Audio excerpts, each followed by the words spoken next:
안녕하세요. 저는 예비 신부와의 대립 끝에 파혼을 결정한 예비 신부입니다. 결혼을 하기 전부터 시댁의 매운맛을 봐버려서 이건 아니다 싶어 갈라섰어요. 다들 파혼으로 끝낼 수 있어 천운이라고 했는데 저 또한 그렇게 생각하면서도 한편으로는 그런 사람들을 만날 수밖에 없었던 제 운명이 좀 싫기도 했었습니다. 물론 그래도 시간이 좀 흘렀던 얘기라서 지금은 티끌만큼의 속상함도 없어요. 오히려 그때의 일을 유쾌한 경험이었다 생각하고 얘기거리로 떠들고 있거든요. 결혼 근처까지 갔다 와본 제 경험을 생각보다 궁금해해주는 사람들이 많아요. 특히 주변의 여자 동료들이 제 이야기를 그렇게 흥미있어 하고 있답니다. 사연 사이트를 알게 된 것도 동료 중 한 명이 제 이야기 같은 사연자들 많다고 소개를 해줘서 찾게 되었어요. 그래서 몇 개 둘러봤는데 진짜로 저 같은 예비 신부들이 많더라고요. 상대적으로 제 사연이 싱겁게 느껴지는 이야기들도 있어서 좀 놀랐습니다. 같은 고민을 했다는 동질감에 위안을 받는 것 같으면서도 한편으로는 그만큼 사연자들을 괴롭힌 나쁜 사람들이 많다는 것에 속상하기도 했어요. 왜 그렇게 사람을 못 구워 삶아서 안달일까요? 제게 찾아온 나쁜 사람은 어떤 유형이었는지 지금부터 한번 떠벌려 보도록 하겠습니다. 재밌게 들어주세요. 저랑 예비 신랑은 결혼을 전제로 만나고 있던 사이였어요. 예비 신랑은 저와 9살 차이가 나는 사람이었는데요. 대학생과 조교 사이로 시작된 저희 관계는 제가 대학을 졸업하고도 계속 이어졌습니다. 다 예비 신랑의 적극적인 노력 덕분이었어요.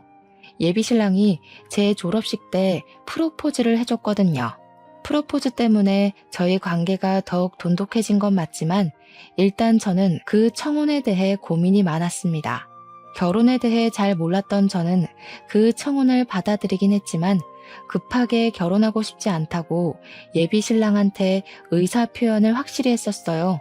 제가 결혼을 고민했던 건 저희 집이 그리 막 넉넉한 것도 아니었고 예비 신랑 집도 넉넉한 게 아니었기에 서로 경제 활동에 좀 더 집중하고 나서 돈을 좀 모은 뒤에야 안정적인 여건으로 결혼을 하고 싶었기 때문입니다.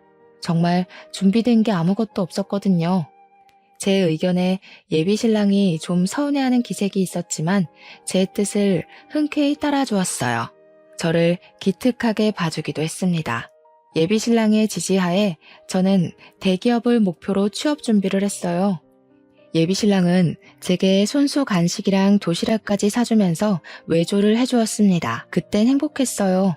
취업을 준비하면 심적으로 많이 피폐해진다는데 저는 예비 신랑 덕분에 의욕이 넘쳐났거든요.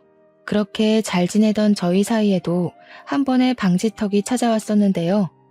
원래 취업 준비 제대로 하려면 기본적으로 기간이 1년, 2년 정도는 걸리는데 취업 준비 기간이 자꾸 길어지니까 예비 신랑이 외조하는 게 지쳤는지 한날 제게 갑자기 속상한 소리를 하더라고요. 설마 나랑 결혼하기 싫어서 일부러 미루는 건 아니지? 이번까지 넘어가면 벌써 3년째야. 계속 이렇게 시간만 보내다가 나 40살 되겠어. 결혼은 30대에 하고 싶단 말이야. 우리 아빠가 결혼 엄청 기다리기도 하고 만약 나랑 결혼하기 싫은 거라면 그냥 솔직하게 말해줘. 무슨 그런 말을 해. 나도 얼른 취업해서 빨리 돈 벌고 싶어. 결혼 자금 모아서 빨리 결혼하고 싶은데 취업이 생각하는 만큼 잘 안 되는 걸 어떡해. 나 진짜 서운하다. 오빠는 내가 일부러 결혼 미룰 사람처럼 보였어? 불안해서 그러지. 나한텐 너밖에 없는데 네가 결혼을 안 해주면 난 더 시간이 없단 말이야. 혹시라도 네가 질린다고 나 떠날까 봐서. 아빠 요즘 몸도 안 좋은데 내가 결혼하는 거 보는 게 소원이라고 했거든. 예비 신랑은 이런 식으로 결혼을 못하게 될까봐 불안감을 표출했던 적이 한두 번이 아닙니다. 저를 놓칠까봐 불안하다고 하는데 제가 신뢰를 안 주는 사람도 아니거든요. 한눈 판 적 절대 없고 회식이 아니고선 사적인 술자리도 가진 적이 없어요.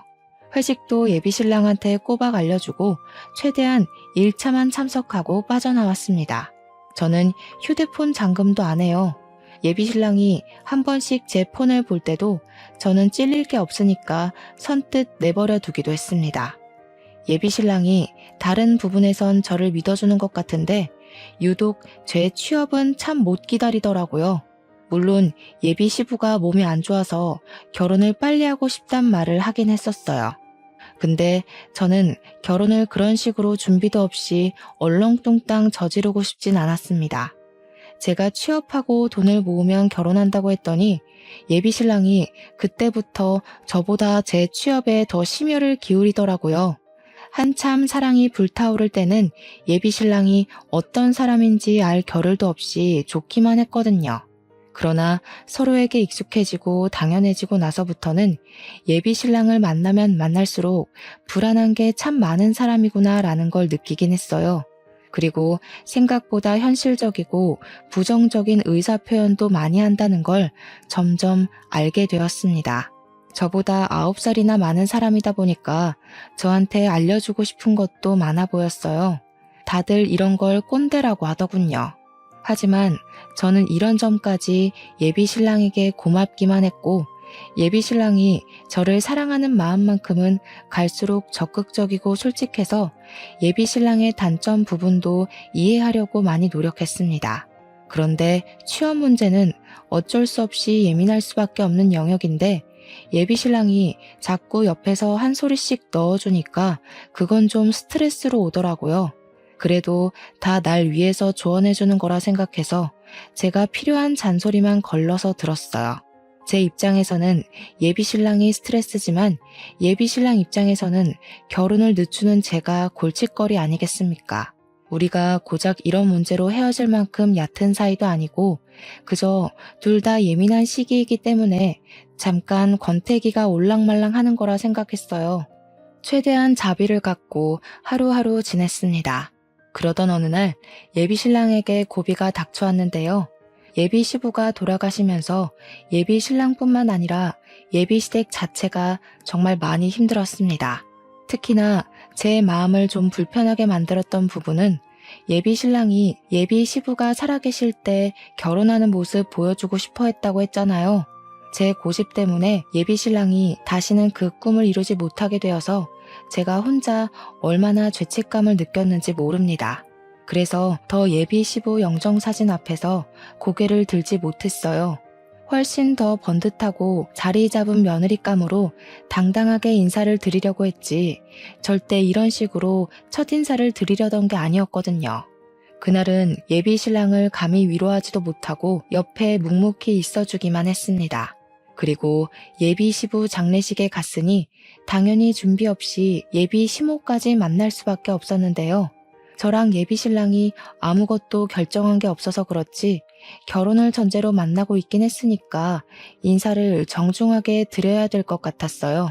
예비 시모에게 저를 소개하고 싶다는 예비 신랑의 말을 듣고 망설이지 않았습니다. 예비 시모마저 놓친다면 제가 예비 신랑 앞에서 더욱더 면목이 없을 것 같았으니까요.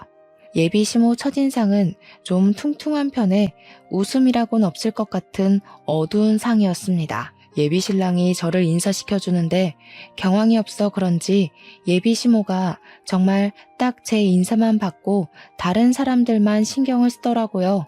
이 부분은 경황이 없는 게 맞으니까 당연히 제가 이해를 한 부분이었습니다. 저는 최대한 피해되지 않는 선에서 장례를 돕고 예비 신랑의 상실감을 옆에서 다독여 주었죠. 제가 결혼을 미뤘다는 건 예비 시댁에서도 알고 있는 사실이었을 겁니다. 예비 신랑이 결혼하고 싶은 사람 생겼다고 언질은 해놨다는 걸 제게 말해준 적이 있었거든요. 그 때문에 예비 시부가 저를 빨리 보고 싶어 하기도 했었어요. 그런데 제가 그 이상의 확실한 행동을 안 보여주니까 예비 시모도 저한테 서운한 점이 있었을 수 있겠다 생각했습니다. 그냥 그땐 예비 시모가 제게 너무 냉담해서 그런 별 생각이 다 들더라고요. 시집도 안 갔는데 벌써 시집살이를 당하는 기분이었달까? 안 좋게 시작해서 좋을 것 없을 테니 빈소에 있는 동안만이라도 저는 나름 잘 보이고자 노력을 했습니다. 그리고 저와 예비 신랑의 관계가 서서히 변하기 시작했던 건 그날 이후부터였어요.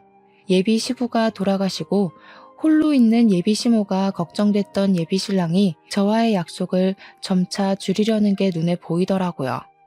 물론 항상 저한테 양해는 구했습니다. 미안해. 아직은 엄마 혼자 못 둬서 오늘도 못 만날 것 같다. 네가 이해 좀 해줘. 형제도 나 하나밖에 없어서 내가 엄마 돌봐야 돼. 예비 시모가 예비 시부를 잃은 충격이 너무 커서 집에 혼자 있는 게 싫다고 얘기를 했었대요. 혼자 있으면 하루 종일 밥도 안 먹고 울기만 한다네요. 그 때문에 예비 시모가 걱정되었던 예비 신랑은 원래 자취를 하고 있었는데 짐을 싸들고 예비 시댁에서 지내기까지 했습니다. 저 같아도 엄마가 아빠를 잃고 홀로 슬퍼만 하고 있다면 다른 사적인 약속 못 잡을 것 같긴 했어요.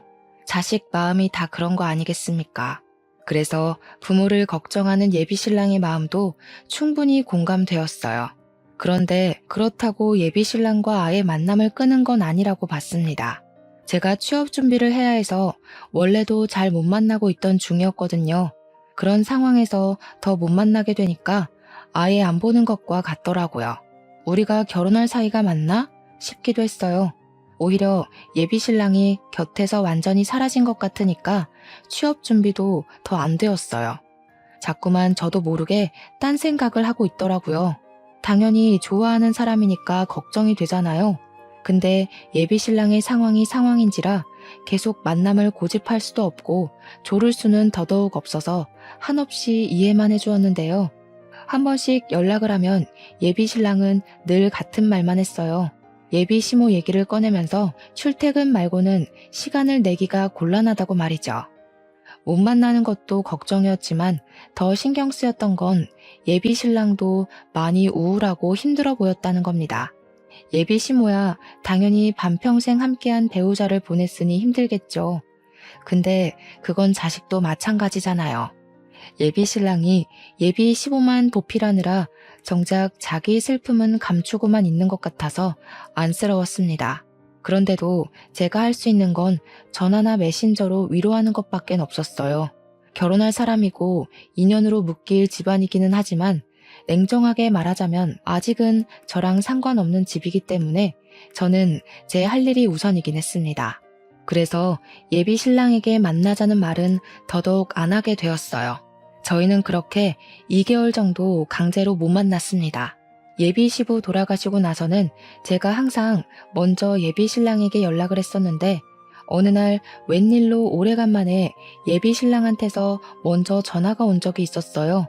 당시에는 예비 신랑의 의도를 전혀 몰랐는데 지금 생각해보니 이때야말로 제가 사연을 쓰기 시작한 이유의 근원이기도 한 부분이네요. 요즘 통 연락이 없네. 나도 엄마가 더 안 좋아져서 연락 따로 못했어. 우리 얼굴 못 본 지도 오래됐다.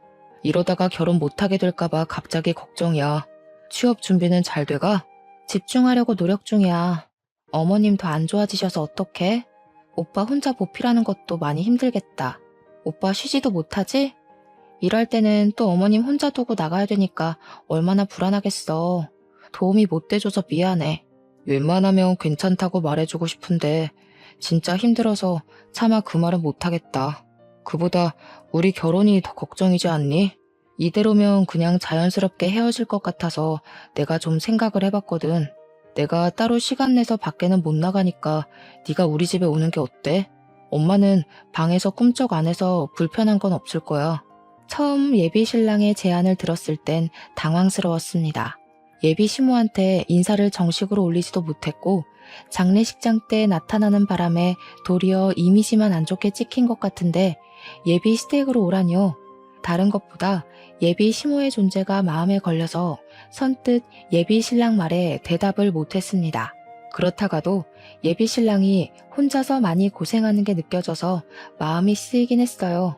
또 예비 신랑 말도 일리가 있잖아요.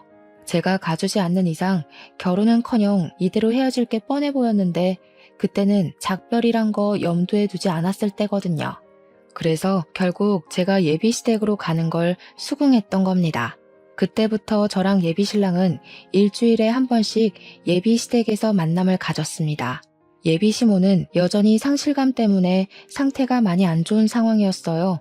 제가 인사를 드렸을 때도 그저 누워서 일어나질 않으시고 한숨만 쉬고 계셨습니다. 그래서 저는 더 비타민처럼 밝게 행동했어요. 첫 단추를 잘못 끼우긴 했지만 다시 올바르게 맞춰 끼울 수 있을 거라고 믿었습니다. 미련하게 왜 그랬냐고 눈초리를 받을 수 있다고 생각해요. 하지만 그때는 제가 그만큼 예비 신랑을 좋아했었습니다. 저는 예비 시모의 마음을 사기 위해서 일주일에 한 번씩 방문할 때마다 사력을 다했어요. 제 의지로 손수 요리도 하고 청소도 해주면서 예비 시모의 살림 걱정이라도 덜어주려고 했습니다. 예비 신랑 또한 저를 도와 같이 청소하고 빨래도 하면서 집안의 온기를 되살리기 위해 노력했어요. 그렇게 두세 달이 지날 때였어요. 제 덕분에 시간이 갈수록 예비 시모와 예비 신랑은 활기를 되찾았습니다. 예비 시모도 방에서 나와 집안을 활보하기 시작했고 예비 신랑도 말수랑 웃음이 많아졌어요. 제가 바랬던 모습이 바로 이런 모습이었기 때문에 제 입장에서는 그 둘의 변화를 기뻐해야 마땅한 일이었는데요. 하지만 막상 그 둘만 신경 쓰느라 저를 돌아보지 못했다는 걸 망각했어요. 생기를 찾은 예비 시모와 예비 신랑과는 반대로 저는 기력이 점점 쇠해갔다고 해야 될까요? 왜 그런 느낌 있잖아요. 기운에 빨리면 컨디션이 급격하게 고갈되는 느낌이요. 어찌 보면 당연한 증상일 수도 있어요. 저는 예비 시댁에 가서 그들의 기분을 띄워주려고 온갖 기운을 다 쏟았고 집안 살림까지 봉사를 자처했으니까요. 근데 말씀드렸던 대로 저는 제가 좋아서 했을 뿐이었어요. 그래서 둘을 원망했던 적은 없습니다. 근데 문제는 다른 부분에 있었어요. 둘이 기운 없어서 다 죽어 있을 때는 저절로 돕고 싶은 마음이 가득했는데 두 사람이 살아났을 땐 굳이 제가 더 도울 필요가 없다고 생각했거든요. 그러나 둘이 기운 차릴수록 저의 봉사 정신을 당연하게 받아들이기 시작했다는 거예요. 특히 예비 시모 태도가 그러했습니다. 도와줘서 고생했다, 고맙다 이런 말은 바라지도 않았어요. 그런 걸 바라고 도와드리는 건 아니었으니까요. 근데 그렇다고 저를 호구로 보라고 한 짓들은 아니었거든요. 저는 아직 시모의 며느리가 아니잖아요. 저만의 기준이 있어서 딱 그만큼만 예비 시댁에 도움이 되려고 했던 건데 당황스럽게도 예비 시모가 저를 보는 눈빛에 이미 며느리를 대하는 감정이 담겨 있는 것 같았어요. 처음엔 예비 시모가 저한테 당연하게 바라는 태도를 믿을 수가 없어서 긴가민가 했거든요. 근데 제가 예비 시댁 갈 때마다 그런 기분을 느꼈다면 제 촉이 맞는 거 아니겠습니까? 둘이 활력을 찾고 나서부터는 예비 시댁 가는 걸음이 무거워졌고 나중에는 끝내 가기 싫은 마음까지 생겼을 때 저는 예비 신랑에게 결혼 전까진 오늘이 시댁 방문 마지막일 거라고 말하려 했어요. 물론 그날 신경을 기울여 예비 시모 태도를 한 번 더 주의 깊게 보려고도 마음먹었죠. 지난번에 구석구석 먼지가 그대로더라. 오늘은 안쪽 방까지 신경 써서 닦아놔라. 그리고 집에서 원래 그렇게 간을 짜게 하니? 젊은 사람들이야 젊은 몸 믿고 멀쩡할지 모르겠는데 우리같이 나이 든 사람들은 하루하루가 달라. 우리 아들도 이제 곧 40이라서 그리 짜게 먹으면 안 된다. 앞으로 나한테 하나하나 검사받아서 상에 올리도록 해라. 예비시댁 집 평수가 38평은 된다고 들었습니다. 그동안 바닥을 닦아준 건 맞지만 그건 예비 시모가 시름시름 앓아서 못 일어나고 있을 때였어요. 예비 시모는 훨씬 어린 우리 엄마보다도 건강해 보였는데 그런 사람이 저한테 당연하게 걸레를 던져주니까 좀 기가 막혔습니다. 그리고 기껏 음식해서 바쳤더니 사람 정성은 모른 채 하며 요리 못한다고 트집 잡는 것도 기분이 나빴어요. 예비 시모의 행동이 잘못되었다는 걸 그 순간에 확신했던 저는 예비 시댁 방문을 마지막으로 하는 게 아니라 이 결혼 자체를 그날로써 종결지어야겠다고 결심을 해버렸습니다. 그런 와중에 예비 신랑은 제 결심에 쐐기라도 박듯 얄미운 소리를 했는데 아주 가관이더군요. 시어머니 될 사람한테 잘 보이는 거라고 생각해. 미리 며느리 연습해두면 좋잖아. 나는 어른한테 잘하는 여자가 좋더라. 내가 사랑하는 여자가 어른한테 잘하면 더 사랑스럽고 어떻게 나한테 이런 천사 같은 여자친구가 왔는지 몰라. 그동안 자기를 가만히 보면서 우리 집에 꼭 필요한 사람이라고 느꼈어. 예비 신랑이 저더러 자기 엄마한테 잘하라고 살살 구슬리는데 제가 예민한 상황에서 그런 소리를 들으니까 이 사람의 의도가 확대 해석이 되더라고요. 그동안은 예비 신랑이 좋아서 그저 맞춰주고 싶기만 했다면 그 뒤부터는 그저 자기 사용만 챙기려는 이기적인 사람으로 보였어요. 저는 신부 수업을 받으러 예비 시댁을 다녔던 게 아닙니다. 예비 신랑을 위로하고 싶었고 예비 신부가 될 사람으로서 배우자가 보고 싶었을 뿐이었고 예비 시모가 울적하게 괴로워하는 것이 속상해서 힘이 되어주고 싶었던 거라고요. 그런 저의 호의는 결코 노동이 아니었다는데 제 진심이 그들에게 잘못 전달이 된 것 같았습니다. 아니면 그들이 원래 남의 호의를 권리로 생각하는 못된 사람들이었겠죠. 어쨌든 제 입장에선 이런 관계는 건강하지 못하다고 봤어요. 분명히 말하지만 저는 도움 준 사람에게 호구라고 욕하면 안 된다고 봅니다. 명백히 잘못한 건 남의 호의를 쉽게 보는 상대방의 저급한 마인드인 거예요. 그래서 저는 호의 하나 구분 못하고 사람을 막 대하는 인간들과는 인연을 만들지 않기로 마음먹은 겁니다. 저는 예비 시모에게 받은 걸레를 바닥에 툭 던졌습니다. 그리고 손을 씻고 나와서 겉옷을 챙겼어요. 그리곤 제 행동을 알 수 없는 눈으로 보고 있는 예비 시모에게 똑똑히 말씀드렸어요. 어머니, 저 이 집 며느리로 들어온 거 아니고 오빠 여자친구로 놀러 온 거예요. 그동안 어머니랑 오빠가 기운 없어 보여서 베풀어준 거지 이 집에 잡일하러 들락거린 거 아닙니다. 집안일 원래 다 어머니 일이잖아요. 보니까 두 손 두 발 멀쩡하시고 남일 간섭하는 것 보니 정신 상태도 멀쩡하신 것 같은데 제 일 아닌 걸 제가 계속할 순 없죠. 뭐야? 제 말하는 것 좀 봐라. 뭐가 어쩌고 어째? 어차피 우리 아들이랑 결혼할 거라면서 시엠이 될 사람한테 벌써부터 대들기나 하고 나중에 할 일 지금 연습하는 건데 이런 것도 못 견뎌서 어디 우리 아들 모실 그릇이나 되겠니? 모셔요? 저는 오빠랑 결혼을 하려고 한 거지 종살이 하려고 만난 거 아닌데요. 오빠는 아내가 아니라 집사가 필요한 거였어요? 그렇다면 더 이 결혼 안 해야겠네요. 이렇게 개고생해서 연습해봤자 뭘 얻는데요. 어머님이랑 저 남자요? 노동에 대한 대가가 겨우 그 정도라면 제가 이런 무모한 짓을 할 필요가 없죠. 그냥 결혼 포기할게요. 저 건방진 애를 봤나? 지질이 일도 못하는 거 몇 날 며칠을 받아주면서 넘어갔더니 뭐라고? 취직도 못하는 백수 주제에 뭘 믿고 목소리를 높여? 너 같은 게 우리 아들처럼 수준 높은 남자를 만날 수 있을 것 같아? 아무짝에 쓸모가 없으면 집안일이라도 잘할 줄 알아야지. 쪽팔려서 누가 백수를 며느리로 받아주겠어? 역시 예비 시모는 저를 이미 며느리로 보고 있었던 것 같았어요. 저 방금 예비 시모 말에 잠깐 반항을 했을 뿐인데 어마무시한 질타를 받지 않았습니까? 그걸 보자마자 제가 이 집에 시집을 와서 어떻게 지내게 될지가 불보듯 뻔하더라고요. 한시라도 빨리 그 집을 벗어나기 위해서 저는 말싸움을 포기하고 그냥 예비 시모를 무시해버렸습니다. 그러니까 제게 삿대질을 하면서 요양한 년이라고 욕을 하던 시모가 숨을 헐떡거리는 척 연기를 하더군요.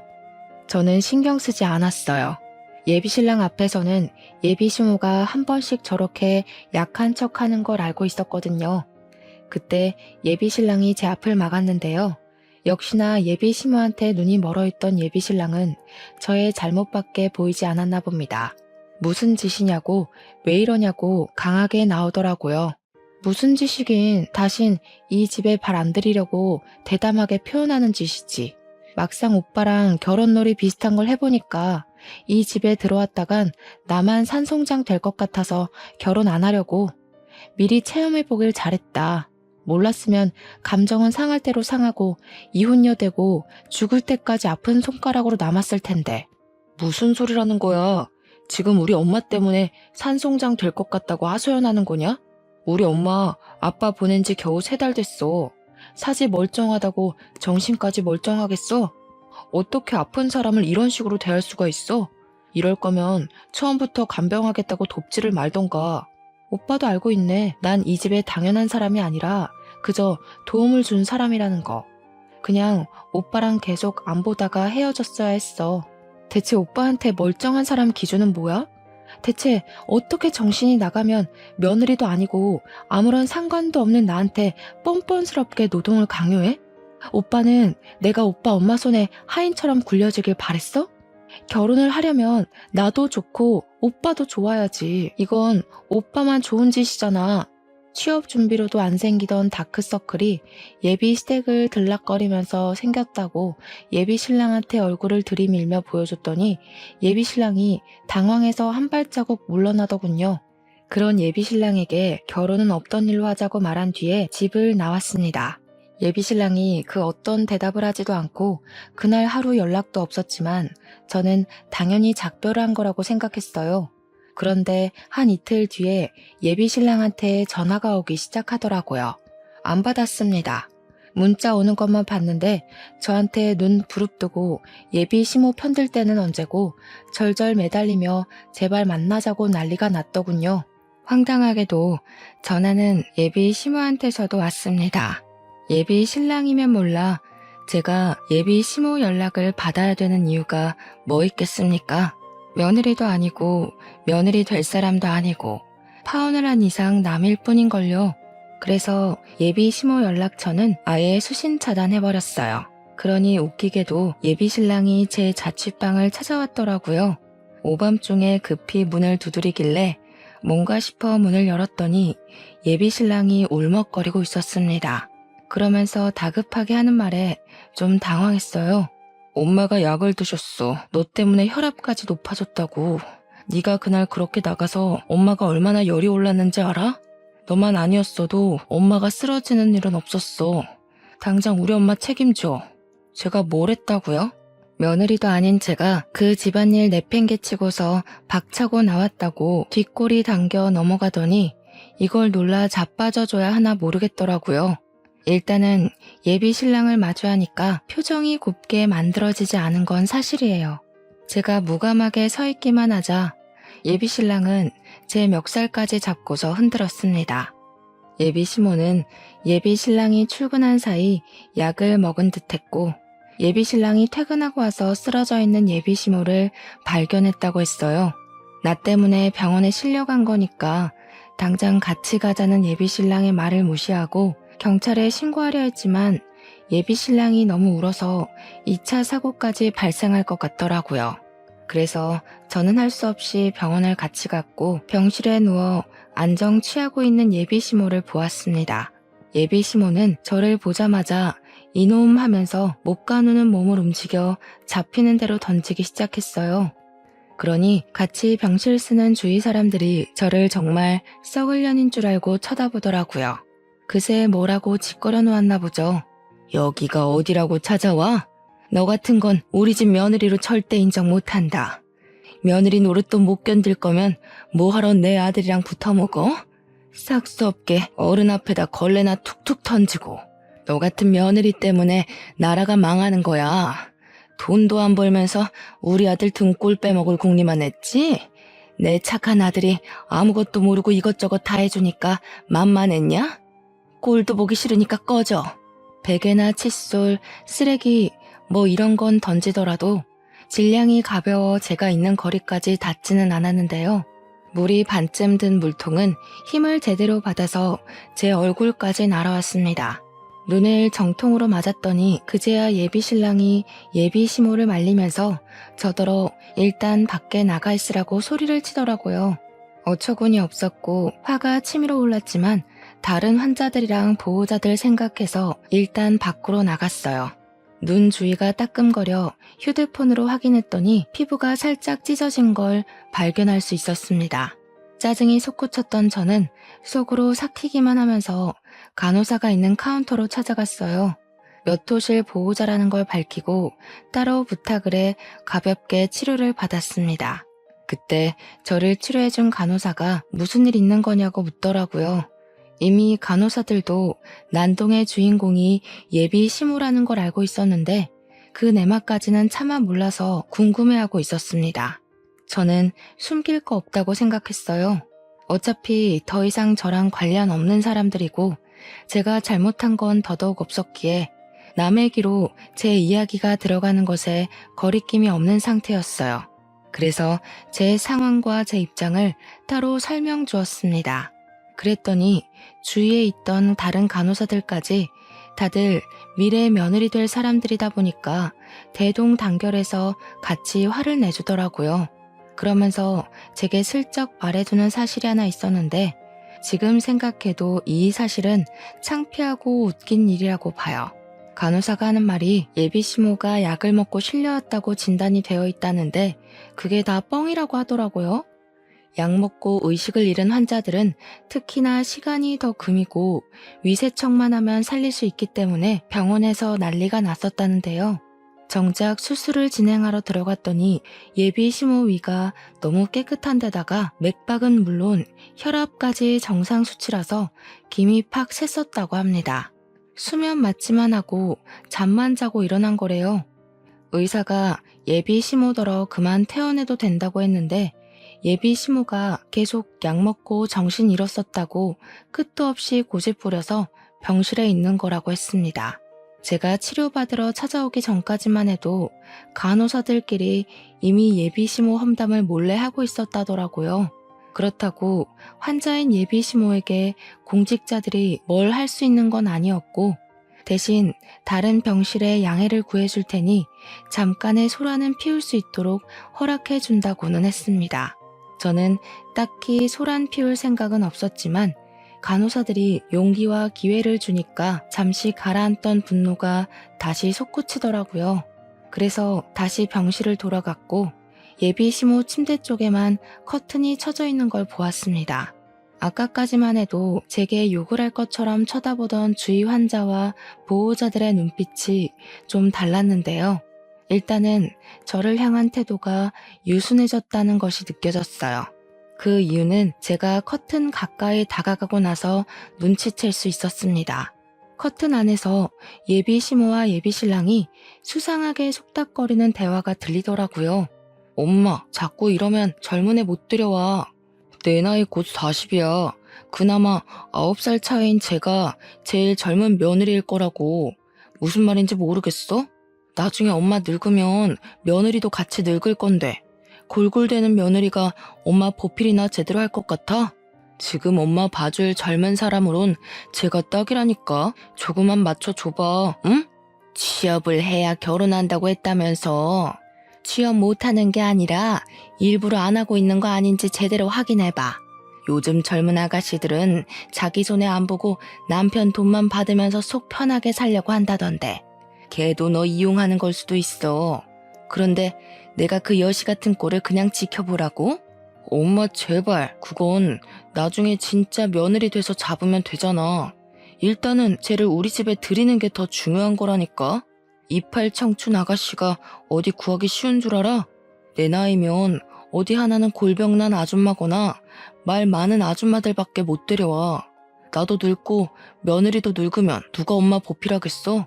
결혼하면 엄마가 며느리를 구워 삼든 말든 내가 간섭 안 할게. 듣자 하니 예비 신랑이 제게 접근했던 건 다 자기 부모님을 모실 체력 좋은 며느리가 필요했기 때문이었어요. 예비 시부는 돌아가셔서 어쩔 수 없는 거였고 예비 시모만큼은 힘 많고 체력 좋은 며느리를 붙여서 요양시키려고 했던 것 같았습니다. 그래서 정식 인사도 안 드린 저를 벌써부터 며느리 교육하려고 고나리질 했나 봐요. 커튼 앞에서 정확한 진상을 듣는데 얼마나 기가 막혔는지 모릅니다. 그동안 내가 누구를 사랑했는지 뭘 보고 사랑했는지가 기억도 안 나더군요. 이미 예비 신랑에게 실망한 채였지만 그래도 좋았던 추억 정도는 마음 한구석에 남겨두었었는데 그날로써 저는 그를 완벽하게 끊어낼 명분이 생긴 셈이었어요. 오히려 깔끔하게 침 뱉어주고 돌아설 수 있어 다행이라 생각했습니다. 그때 제 어깨를 톡톡 두들긴 사람이 있었는데 돌아보니까 같이 병실을 쓰고 있는 보호자들이더라고요. 다들 누군가의 시어머니 뻘 되는 연세들이었지만 한편으론 누군가의 며느리이기도 했던 아줌마들은 시모 입장보단 며느리 입장을 더 공감해주는 것 같았어요. 제게 물통을 하나씩 건네준 이유도 본인들이 며느리로 지내면서 받았던 서름을 그렇게 표현하는 것 같았습니다. 그러면서 그분들 하는 말이 결혼하기도 전에 빵점인 저런 시댁은 거들떠도 보면 안 된다고 냉수 먹고 속 차리게 찬물을 시원하게 뿌려주라 독려하더군요. 친히 뚜껑까지 따주는 친절함을 보이길래 그때 독특하고 따뜻한 동질감을 느꼈어요. 세상 며느리들은 말 안 해도 한편이라더니 그게 이런 기분이구나 싶어 든든했습니다. 저는 더 이상 주저하지 않고 바로 커튼을 열었어요. 깜짝 놀라는 두 연놈의 얼굴을 똑바로 마주했습니다. 꼭 이렇게 사서 욕먹는 사람들이 있다니깐. 여기 사람들이 당신들 냉수 먹고 정신 좀 차리라고 선물 주더라고요. 속부터 썩어 빠진 사람들이 겨우 냉수 한 바가지로 정신 차릴지는 모르겠는데 그쪽들이 쪽팔린 짓 하고 있단 건 알았으면 해서요. 저는 그대로 생수 하나랑 토마토 주스 하나를 나란히 들고 예비 시모 얼굴에 쳐 뿌려줬습니다. 그리고 제게 대들려는 예비 신랑 얼굴에 그 페트병 2개를 연달아 던져버렸어요. 페트병이 예비 신랑 치아에 부딪혀 튕겨 나가더군요. 입을 감싸막던 예비 신랑이 저를 죽일 듯 노렸습니다. 그 와중에 예비 시모는 손을 벌벌 떨면서 비명을 막 지르더라고요. 나 그쪽 집안에 기어들어갈 생각 추호도 없거든요. 김칫국 좀 그만 마셔요. 그리고 요즘 젊은 사람들 똑똑해서 노망난 할망구한테 내 몸 바칠 사람 잘 없어요. 먼저 가신 남편분이 그렇게 그리우면 진짜 약 먹고 따라가 보지 그러셨어요. 약 먹은 척 쇼해서 진짜 아픈 분들은 들어오지도 못하게 자리 차지하지 마시고요.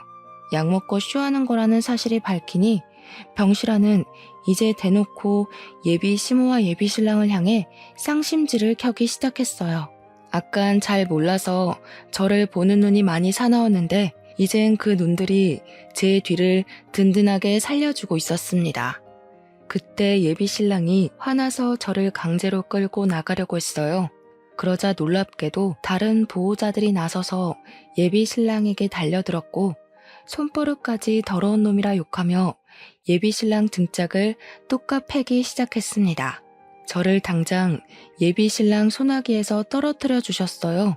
엄마뻘 되는 아줌마들의 공격에 예비 신랑이 당황해서 얻어 터지기만 했는데 아줌마들의 구타가 끝나자 황급히 자기 엄마 옆으로 도망쳐 가더라고요. 그러더니 자기 엄마랑 똑같이 벌벌 떨면서 단체로 폭행죄 신고할 거라고 소리를 고래고래 지르는 거 아니겠습니까? 그러자 아줌마들이 나서서 총각이 그렇게 살면 안 된다고, 그런 건 효도도 아니고 사회적으로 왕따 당하는 집밖엔 안 된다고 맞받아 쳐줬습니다. 아줌마들이랑 싸우고 있는 예비신랑 꼴이 좀 꼴사납고 웃기더라고요. 왜 다들 난리세요? 제가 뭐라고 했는지 모르겠는데 지금 이거 우리가 억울한 상황이거든요? 야, 너 대체 사람들한테 뭐라고 이간질한 거냐? 새파랗게 어린 년 기사회생 좀 시켜주려 했더니 감히 나 같은 복을 걷어차? 이 결혼 솔직히 내가 더 손해인 거 알지? 진짜 후회 안 할 자신 있어? 뚫린 입이라고 자기 믿고 싶은 대로 짓거리는 것도 참 용기다. 귓구멍이 막힌 거냐 생각이 없는 거냐? 우리 이미 끝난 사이라고 몇 번을 말해? 기사회생은 내가 널 그렇게 만들어줬지. 주변에서 욕하는 거 무시하고 겨우 조교밖에 못하고 있는 거 만나줬더니 네가 뭔 복이라는 거냐? 학교에서 다들 너더러 뭘 했는지 알아? 자기가 교수라도 된 것처럼 설친다고 난리더라. 뭐? 이게 어디서 구라야? 그리고 조교라도 나 교수 인맥 장난 아니거든? 내가 교수님들한테 부탁하면 당장 1,000만 원도 빌릴 수 있어. 네가 백날 취업 준비하고 사회생활을 빙빙 돌아봐라. 나처럼 이런 황금 인맥 만들 수 있을 거라 생각해? 몰랐구나. 아는 후배가 말해주더라. 교수님들이 오빠 일손 느리다고 빠릿빠릿하고 새파랗게 젊은 사람한테 일 이임할 거래. 어떡하냐? 이제 나이도 많아서 새 직장 구하는 것도 딸릴 텐데. 할망구 보살필 사람 필요하면 이참에 요양보호사 자격증 따서 직접 네 엄마 모셔봐. 혹시라도 며느리를 원하는 거면 그냥 죽었다 다시 태어나는 게 나을걸? 예비신랑은 조교 자리가 바뀔 거라는 제 말에 충격을 받아 그때부터 입만 벌리고 있었습니다. 그 옆에서 예비시모가 대신에 제게 쌍욕을 날리고 있었는데요. 저는 예비시모한테도 부디 평생 기억하고 살라고 경고를 한마디 남겨주었어요. 아들이 못나서 며느리를 못 보는 게 아니라 그쪽이 지지리도 궁상이라서 며느리 얻을 팔자가 없는 거란 걸 꼭 아셨으면 좋겠어요. 쓸데없이 입원해서 보험사까지 피곤하게 하지 마시고 그만 집에 가세요. 나는 왜 이렇게 못났을까 하는 반성은 하지 마셔요. 계속 성깔 더러우셔야 다른 아가씨들이 이 집에 시집 안 오죠. 예비 시모가 제 막말에 충격을 먹어 말을 버벅거렸는데 결국은 욕밖에 못하길래 그 욕에 보답하고자 옆에 있는 예비 신랑의 머리통을 대신 후려쳐줬습니다. 그러니 예비 시모가 욕을 뚝 그치더라고요. 그리곤 저는 그간 갖고 있던 모든 추억을 그 자리에 버리고 나왔어요. 예비 신랑이 뒤늦게라도 저를 쫓아나올 수 없었던 건 보호자분들이 붙잡아준 덕분이었습니다. 그대로 병원을 벗어난 저는 그 뒤로 자취방을 서둘러 내놓았고 친정집으로 가 지방에서 취업 준비를 시작했어요. 휴대폰 번호까지 바꿔버렸더니 정말 예비 신랑과는 더더욱 마주치는 일이 안 생기더라고요. 그렇게 5년이 지났어요.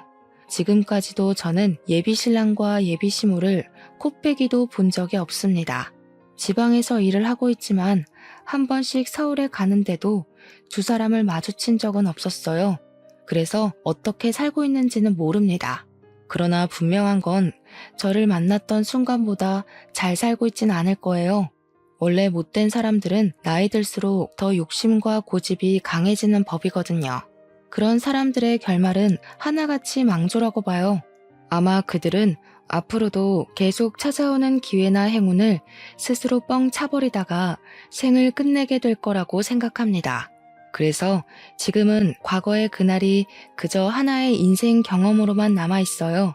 그 일 때문에 결혼에 실패하긴 했지만 그건 상대방의 문제였지 제가 결혼이 싫었던 건 아니었거든요. 때문에 저 지금 결혼 준비 중입니다. 과거와 달리 저를 진심으로 존중해주는 남자와 그런 시댁을 만나서 행복하게 준비를 하고 있어요. 사람이 상대방에게 진정으로 존중을 받아보니까 과거에 그런 싹수 없는 집안에 안 갔길 천만 다행이라는 생각이 들더라고요. 결혼 준비에 한창인 지금 갑자기 실패했던 과거 경험이 떠올라서 이렇게 사연을 써보았어요. 이번에 만난 예비 신랑 덕분에 저는 결혼이라고 다 불행한 거 아니고 시댁이라고 다 스트레스의 근원은 아니라는 걸 제대로 깨달았습니다. 이번엔 저도 직장이 있고 모은 돈이 있으니까 결혼 준비까지 완벽하게 마련되어서 마음이 편해요. 그래서 역시 결혼 상대로 누구를 만나느냐도 중요하지만 나만의 정년기를 맞춰서 결혼하는 것도 중요하다는 걸 알았어요. 준비가 된 저에게 찾아와준 새 예비 신랑과 앞으로 인생을 알차게 살아가 보려고 합니다. 제 앞길에 축복도 받을 겸 이렇게 사연을 올려보았네요. 제 사연도 언젠가 소개가 되겠죠? 수다 떨기 좋아하는 제가 얼굴 모르는 사람들과 소통이 될 생각을 하니 벌써부터 기대가 됩니다. 아무쪼록 모두들 하는 일마다 성공길로 한 발짝씩 나아가길 바라면서 저는 이만 인사드릴게요. 긴 사연 들어주셔서 감사합니다.